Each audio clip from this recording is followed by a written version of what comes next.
Hello বন্ধুরা, welcome to Bengal flavours. অনেকদিন পর আর একটা বড় ভিডিও নিয়ে আমি এসেছি। আজকে আমি রান্না করে দেখাবো চিকেন ভর্তা। এটা রুমালি রুটি বা পরোটার সাথে খেতে কিন্তু দারুণ লাগে। তো প্রথমেই যেটা করতে হবে, আমি চিকেনগুলোকে সমস্ত নুন দিয়ে হালকা করে সিদ্ধ করে নিয়েছি।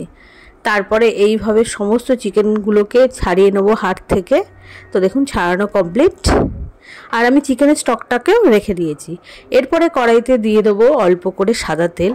আমি এখানে তেলের পরিমাণটা কম দিয়েছি কারণ আমি বাটার দেবো, আপনারা চাইলে পুরো বাটার দিয়েও এটা করতে পারেন।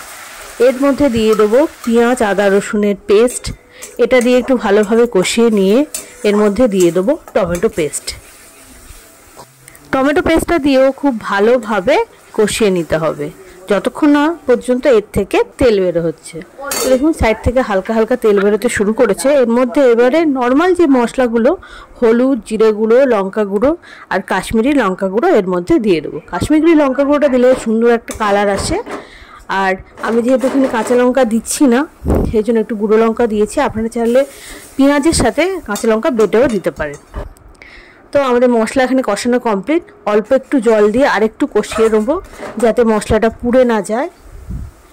এরপরে এর মধ্যে দিয়ে দেবো চিকেনটা, যেটা আমরা ছাড়িয়ে রেখেছিলাম। এটা দিয়ে মশলার সাথে খুব ভালোভাবে মিশিয়ে নেব। তো আমি একটা পেস্ট তৈরি করে রেখেছি, কাজু, অল্প একটু কিশমিশ, চারমগজ আর পোস্ত। তো এখানে কাজুর পরিমাণটা একটু বেশি ছিল। দিয়ে এই পেস্টটা এবার চিকেনের মধ্যে দিয়ে খুব ভালোভাবে মিশিয়ে নেব। মেশানোর পরে এর মধ্যে দিয়ে দেবো চিকেন স্টক। যতটা লাগবে সেই পরিমাণ দিয়ে ভালোভাবে মিক্স করে নিতে হবে। এবার দিয়ে দেবো পরিমাণ মতো নুন, চিনি। আমি মশলা কষানোর সময় অল্প লবণ দিয়েছিলাম, তো এখানে লবণটা সেই জন্য খুবই কম দিলাম। এরপরে দিয়ে দেবো যেটা মেন, সেটা হচ্ছে আমুলের ফ্রেশ ক্রিম।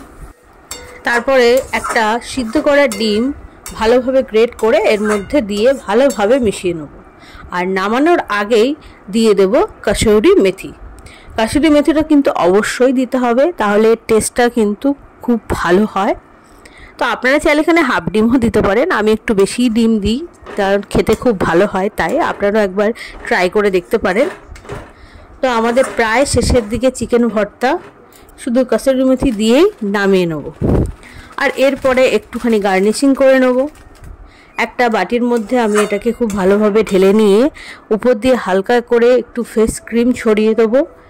একটা গোটা ডিম হাফ করে কেটে মাঝখানে দিয়ে দেবো অল্প একটু বাটার।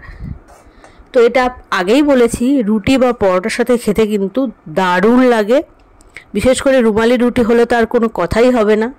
তো আপনাদের এটা কিসের সাথে খেতে বেশি পছন্দ সেটা অবশ্যই আমাকে কমেন্ট করে জানাবেন। আর এই রেসিপি যদি আপনাদের ভালো লেগে থাকে তাহলে লাইক করবেন। ভিডিওটা পুরোটা দেখার জন্য থ্যাংক ইউ।